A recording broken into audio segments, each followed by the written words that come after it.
సమయము సమీపిస్తున్నది కాబట్టి సమాజముగా కూడుకొనుట మీరు మానవద్దని చెప్పేసి పౌలు చెప్తూ ఉన్నాడు.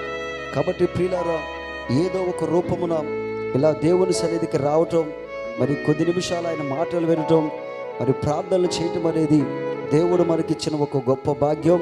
అందుని బట్టి దేవునికి మహిమ కలుగునుగాక. హల్లెలూయా. మరి దేవుని కొరకు ఎదురు చూచువారు అలసిపోరంట, కానీ వారు పక్షిరాజుల వలె మరి ప్రతి దినము కూడా వాళ్ళు నూతన పరచబడుతూ ఉంటారు. ఆమేన్. మన బాహ్య శరీరాలు దినదినము కృషించుచున్నను, మరి బైబిల్ చెప్తుంది ప్రియులారా, ఆంతర్య పురుషుడు దినదినము కూడా నూతన పరచబడుచున్నాడు. నిజమైన ప్రియులారా, ఈరోజు అలసట కేవలం దేహాలకు మాత్రమే, కానీ మనలో ఉన్న ఆత్మ ఆల్రెడీ ఒక ఉజ్జీవాన్ని పొందుకుంటూ ఉన్నది. కాబట్టి ప్రియులారా, మరి రాకడ జరిగేదాకా ఇలాగే మనము మన భక్తి జీవితాన్ని కొనసాగిస్తూ ఉండాలి.